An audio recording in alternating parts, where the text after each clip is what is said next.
Topic आपके लिए है इंग्लिश ग्रामर। और ग्रामर का कौन सा टॉपिक है? आज का टॉपिक आपके लिए है वॉइस, चेंज वॉइस। मोस्टली अगर बच्चों से पूछिए आपको कौन सा ग्रामर पसंद है, कौन सा ग्रामर आप पढ़ना चाहते हैं, कौन से ग्रामर, आप कुछ ग्रामर्स के नाम बताइए, ग्रामेटिकल पॉइंट के नाम बताइए, उनके मुंह से निकलने वाला पहला वर्ड होता है वॉइस। अब प्रॉब्लम ये है, what is the voice? Voice है क्या? उसमें चेंज द वॉइस रहता है, नेम द वॉइस रहता है, आइडेंटिफाई द वॉइस रहता है। आखिर हमें ये देखना है कि वॉइस है क्या। अगर हम इसको अपनी लैंग्वेज में, अपनी भाषा में समझ जाए वॉइस क्या है, इसको समझना भी आसान है, चेंज करना भी आसान है। ठीक, वॉइस सिंपली जिस सेंटेंसेस को हम बोलते हैं, सुनते हैं, लिखते हैं, पढ़ते हैं, देखते हैं, वो सारे के सारे सेंटेंस वॉइस हैं। तो फिर उस सेंटेंस को वॉइस क्यों कहा जाता है? सेंटेंस को बोलने का तरीका, एक्सप्रेस करने का तरीका वो सेंटेंस ही है, लेकिन उसको बोलने के दो तरीके हैं।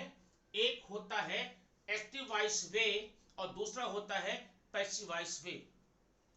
एक्टिव वॉइस और पैसिव वॉइस, ये आप वॉइस के दो प्रकार हैं।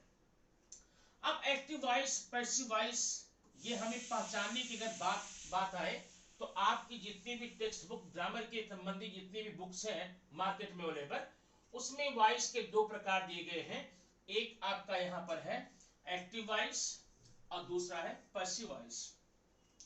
अब एक्टिव वॉइस और पैसिव वॉइस पहचानने के जो तरीके आपको मिले हैं, दिखे हैं, आप पढ़ने के मिले हैं, आज हम उससे बिल्कुल ही अलग, एकदम हटकर, एकदम डिफरेंस टाइप का तरीका बताएंगे आपको पहचानने का।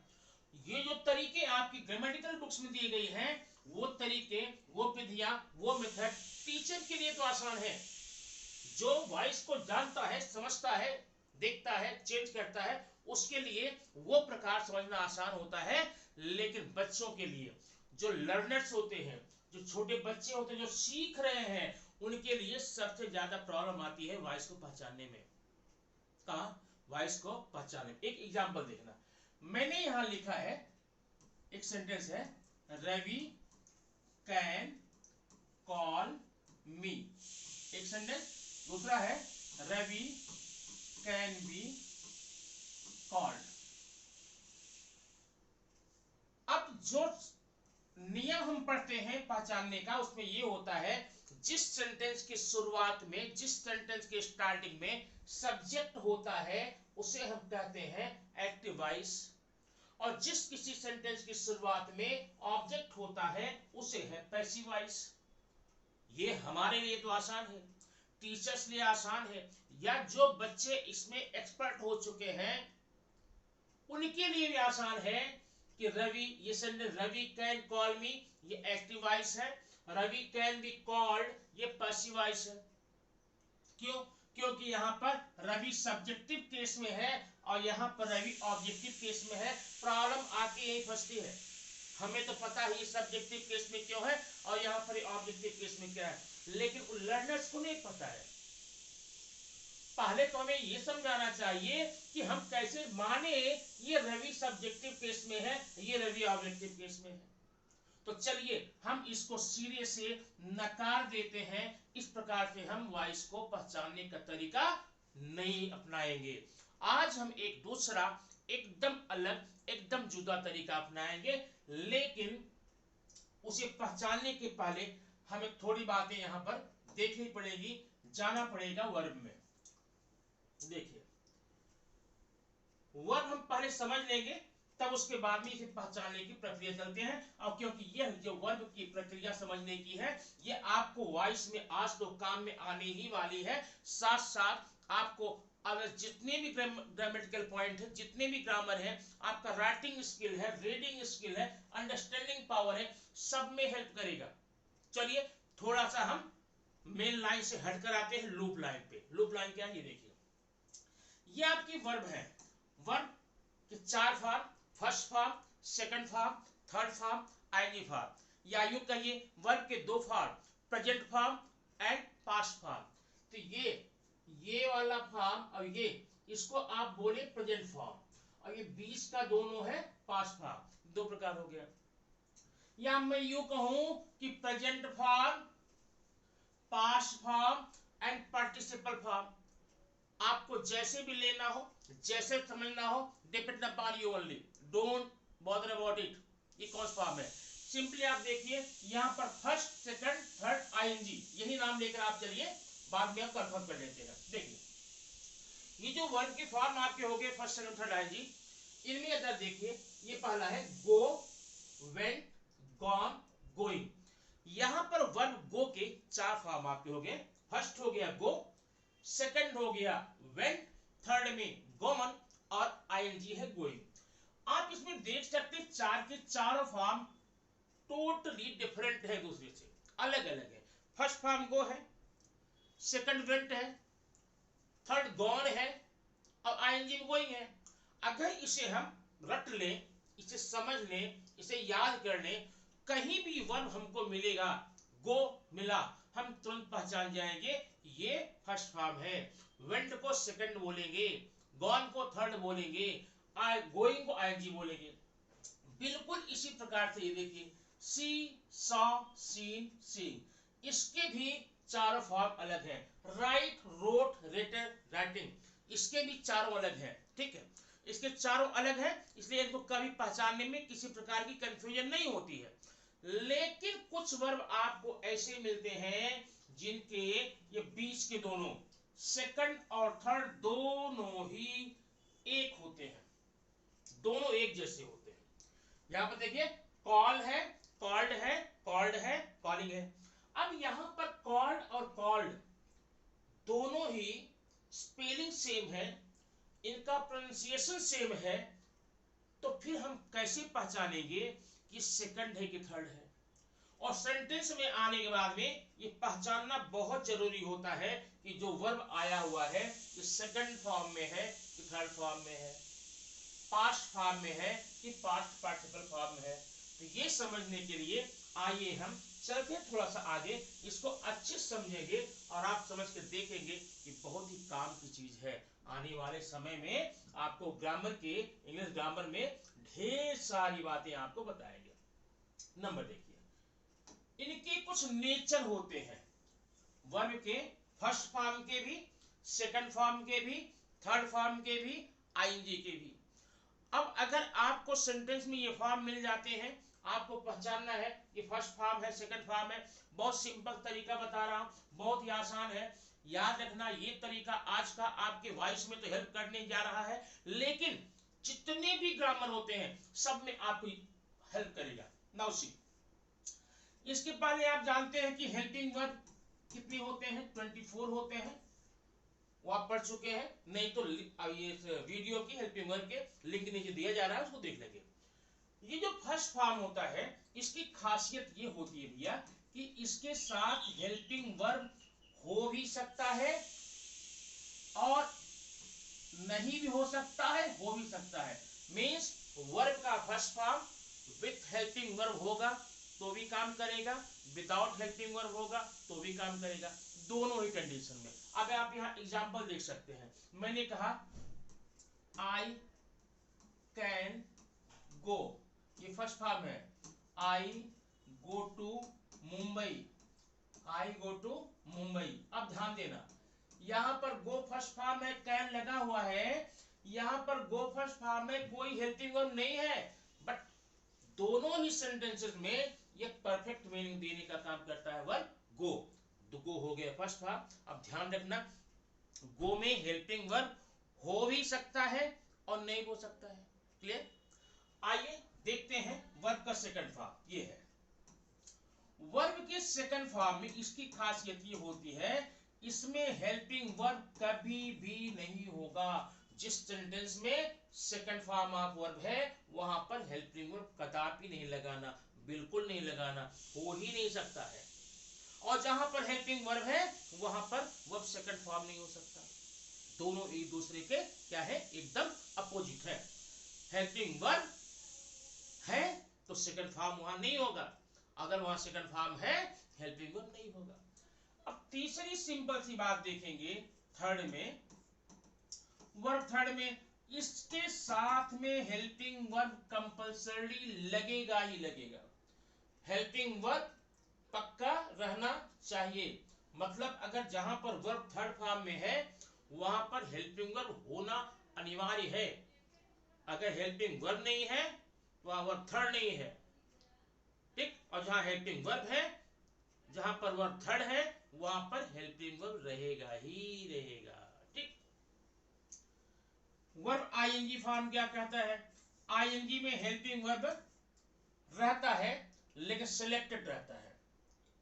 वो क्या है? 5 है। Is, am, are, was, were. Is, am, are, was, were. तो आप अब ये समझ लिए यहां पर कि वर्ब का फॉर्म पहचानना होगा। तो क्या अब कंफ्यूजन आपको कहां है? सेकंड और थर्ड में। अब यहां पर मान लीजिए आ गया है आपका एक सेंटेंस आ गया है यहां पर, आई कॉल्ड हिम। कंफर्म देखना, आई कॉल्ड हिम और I can be called here. ये दोनों में कॉल्ड यहां भी है, कॉल्ड यहां भी है। अब ये कॉल्ड सेकंड भी हो सकता है, थर्ड भी हो सकता है, लेकिन अब मुझे पूरा विश्वास है आप पहचान सकते हैं। अब ये कॉल्ड जो है इस सेंटेंस में कहीं भी हेल्पिंग वर्ब नहीं है, तो हेल्पिंग वर्ब नहीं है तो मतलब पक्का ये क्या होगा? सेकंड होगा। वर्ब का सेकंड फॉर्म, वर्ब का पास्ट फॉर्म। और यहां देखें कॉल्ड है, ये क्या है? देखिए इस सेंटेंस कहीं हेल्पिंग वर्ब है, हाँ है, कैन बी। इसका मतलब इस तरह से आप पहचान लेना तो जिस सेंटेंस में ऐसे कंफ्यूजिंग वर्ब है, अगर हेल्पिंग वर्ब नहीं है आप सेकंड बोल देना और है तो थर्ड बोल देना, ठीक।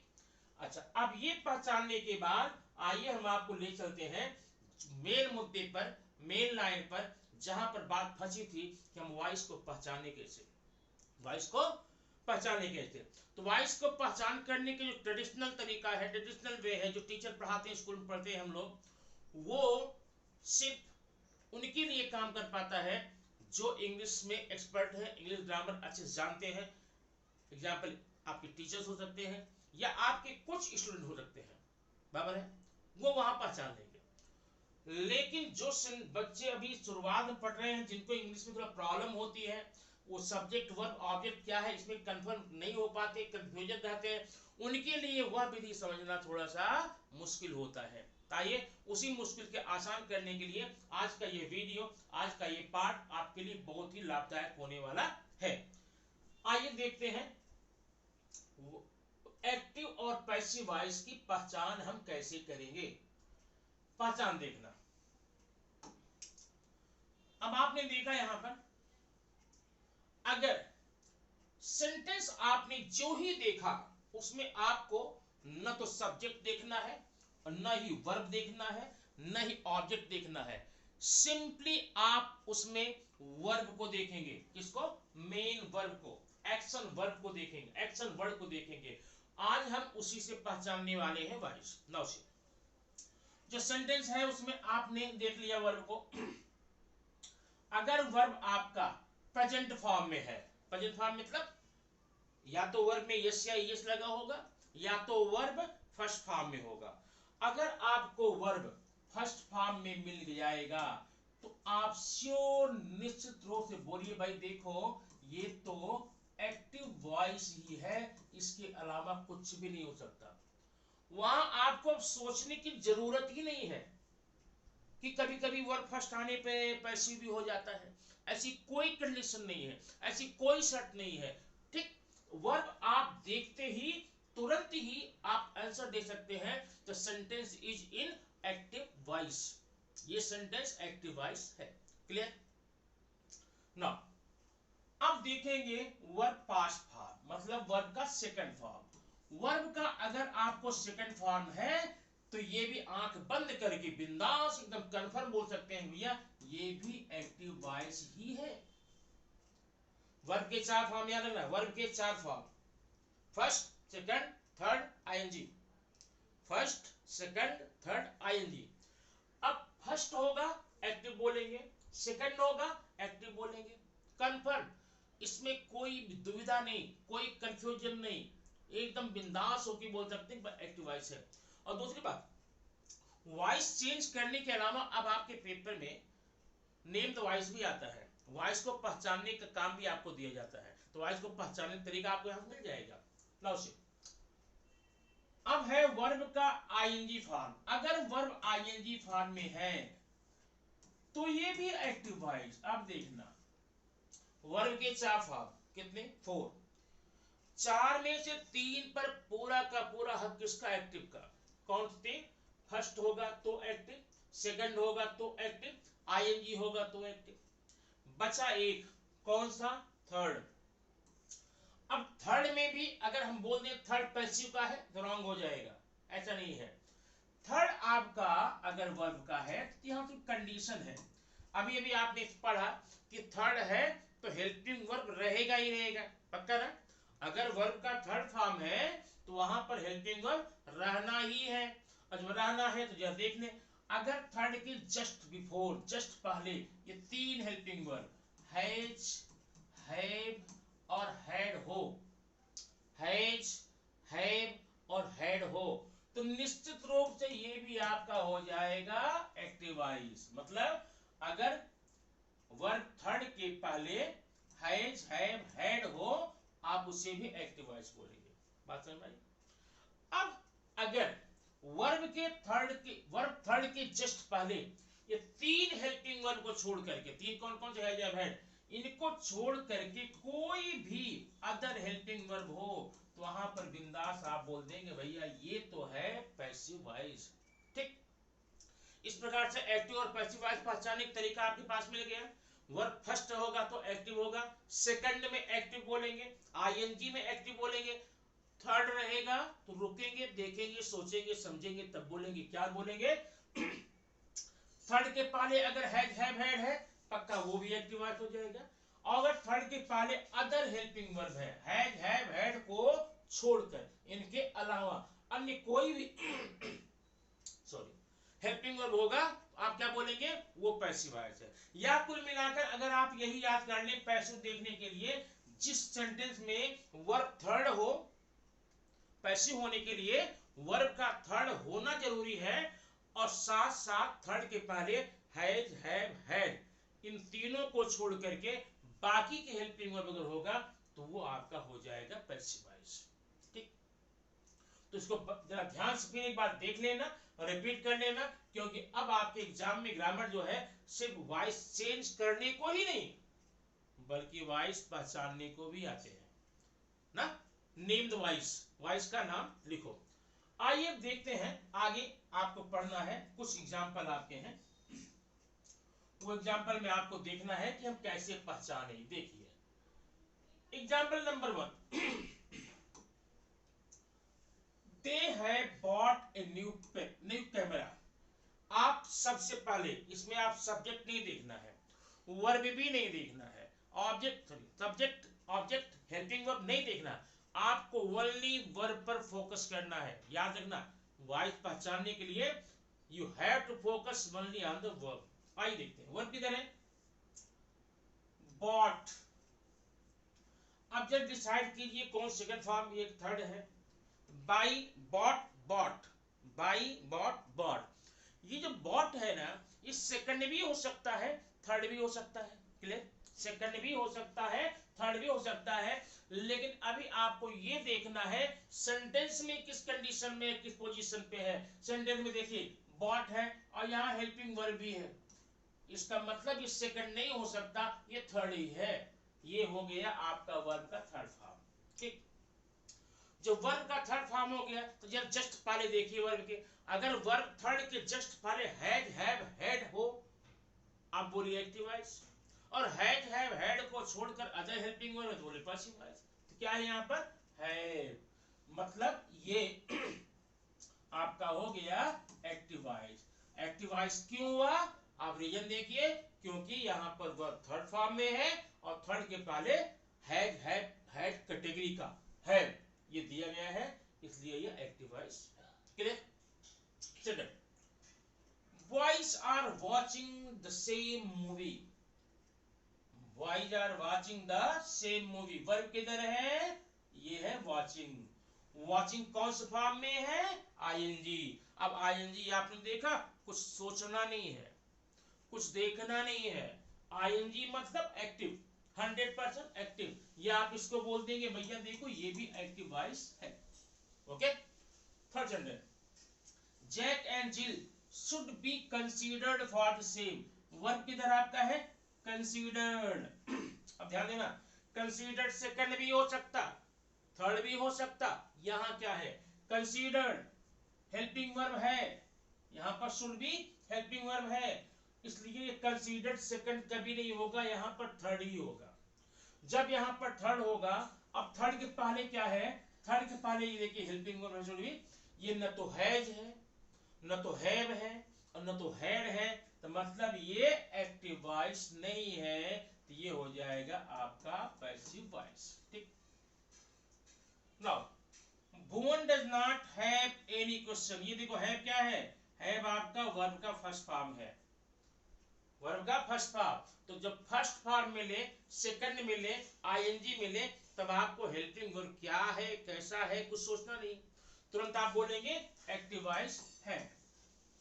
Fifth sentence, all the sums are categorised as per the passage. ये देखिए कैटेगराइज्ड, वर्ब का सेकंड भी हो सकता है, थर्ड भी हो सकता है, लेकिन यहां पर क्या होगा? यहां पर सेकंड नहीं होगा, क्योंकि हेल्पिंग वर्ब है, ये थर्ड है। कैटेगराइज्ड वर्ब का थर्ड फॉर्म है, और इस वर्ब के पहले आपका न तो हैज, न तो हैव, न तो हैड है, मतलब एक्टिव वॉइस नहीं है, ये होगा आपका पैसिव वॉइस। ओके। तो आप ये समझ गए होंगे कि हम एक्टिव वॉइस और पैसिव वॉइस कैसे पहचाने। पहचानने का तरीका सिंपल है, इसे आप कंफर्म कर लेंगे। आप ओनली वर्ब पर फोकस करेंगे, वर्ब को देखेंगे। अगर वर्ब आपका फर्स्ट फॉर्म में है, एक्टिव वॉइस बोलेंगे। सेकंड है तो एक्टिव वॉइस बोलेंगे। आईएनजी है तो भी एक्टिव बोलेंगे। थर्ड है तो बोलेंगे नहीं, देखेंगे। अगर थर्ड के जस्ट पहले, just before has, have, had है, तो वो भी एक्टिव वॉइस होगा। लेकिन अगर वर्ब थर्ड के पहले हैज, हैव, हैड को छोड़ करके अदर हेल्पिंग वर्ब है, तो वो हो जाएगा पैसिव वॉइस। आपने नियम देखा, और यहाँ 5 एग्जाम्पल देखे। इस प्रकार से आप अपनी टेक्स्ट बुक के किसी भी लेसन में जाकर के ढेर सारे सेंटेंस निकाल करके पहचानने का काम करेंगे। आपका ये जो कॉन्सेप्ट है और क्लियर हो जाएगा, स्ट्रांग हो जाएगा। ठीक। अब इसके बाद बारी आती है वॉइस चेंज करने की। हम एक्टिव से पैसिव चेंज कैसे करें। लेकिन दोस्तों बहुत ही छोटा सा नियम है एक्टिव से पैसिव चेंज करने में। हम टेंस से जाएंगे नहीं, टेंस का बखेड़ा हमें लेना नहीं है। हम सारा का सारा काम आपको हेल्पिंग वर्ब से कर देंगे, जो कि टेंस से पढ़ने की तुलना में आपका केवल 10% टाइम लगने वाला है। अगर आपने वहां 1 घंटे का टाइम दिया है, 10 घंटे का टाइम दिया है, आपको यहाँ 1 घंटे हो जाएगा, लेकिन उसके बाद एक छोटा सा काम आपको करना होगा।